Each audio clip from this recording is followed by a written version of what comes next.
College छात्रा पहाड़ियों में दौड़ रही थी, तभी एक अजीब आदमी ने उसका रास्ता रोक लिया। कॉलेज छात्रा डरी नहीं, बल्कि उसने उनकी अद्वितीयता की तारीफ की। पुलिस ने उन्हें गिरफ्तार किया और छात्रों की कार में अवैध सामान भी मिला।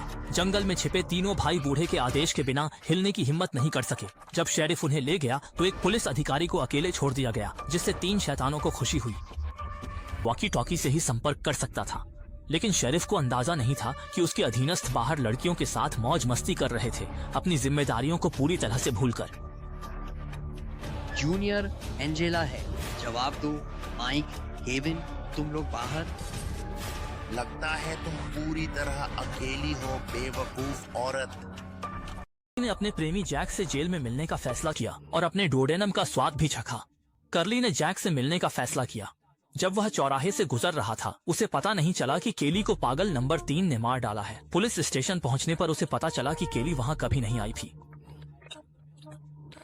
यहाँ कौन है? क्या वो 20 मिनट पहले खाना लेकर निकली थी? वह कहाँ है? मुझे नहीं पता।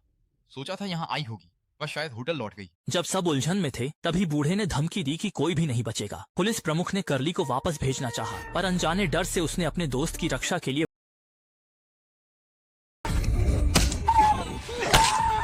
99 हथौड़ों के बाद द जुआंग की टांगे पूरी तरह अपंग हो गईं और मजा बढ़ाने के लिए उसे जानबूझकर पुलिस स्टेशन के सामने फेंक दिया। हालांकि जब द जुआंग ने देखा कि पुलिस कप्तान बाहर भाग शॉटगन दी, फिर वह बगल की दुकान में जनरेटर ढूंढने गया ताकि रेडियो से मदद मांग सके। पर कप्तान ने सोचा न था कि उसकी बात पर कोई विश्वास नहीं करेगा। तुम्हें लगता है पूरे राज्य की पुलिस को गुमराह करना मजेदार? तुरंत वहां से भाग खड़ा हुआ और अपनी जान बचाई।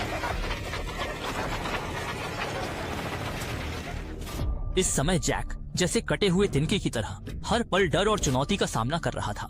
तभी लाओ सान खुशी से चेटो घुमाकर जैक की पीठ के पीछे से उसकी ओर बढ़ा।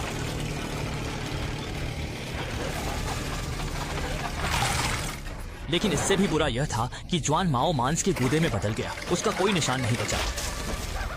वहीं पुलिस स्टेशन में दोनों के वापस न आने से पुलिस चीफ को एक अजीब सी बेचैनी हो रही थी। अगर वे यूं ही इंतजार करते रहे तो शायद वे सुबह तक जीवित न रह पाएं। इसलिए पुलिस चीफ ने कार की चाबी शराबी को दी और उसे म्यूजिक फेस्टिवल में पुलिसकर्मी को बुलाने भेजा। लेकिन जैसे 此刻牢房里的老头开始沉祭自童小美的软肋，只要小美放他吃开，老头保证任何人都不会伤害他。जीवन मरण के इस फैसले में बचना ही एक लग्जरी है और शाओ मेई की बंदूक ने इस जुए को पक्का कर दिया। उसने चाबी उठाई और बूढ़े आदमी का दरवाजा खोल दिया। बूढ़े को घायल कर जेल में डाला गया। शाओ मेई अपनी चालाकी पर रोने लगी। अब उसे शेरिफ की हर बात माननी पड़ी। बूढ़े की हरकतों पर शेरिफ उसे तुरंत गोली मारना चाहता था, पर पुलिस अधिकारी होने के कारण वह असमंजस में फंस गया।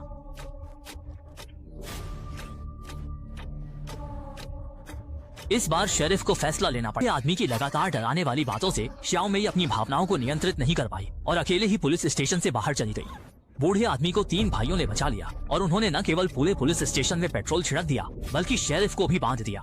उन्होंने उसकी छाती पर एक शॉटगन रख दी, जिसका ट्रिगर उसकी एड़ी से जुड़ा था। जैसे ही उसका पैर जमीन पर पड़ता था कि वह फिर शैतान की गोद में चली गई।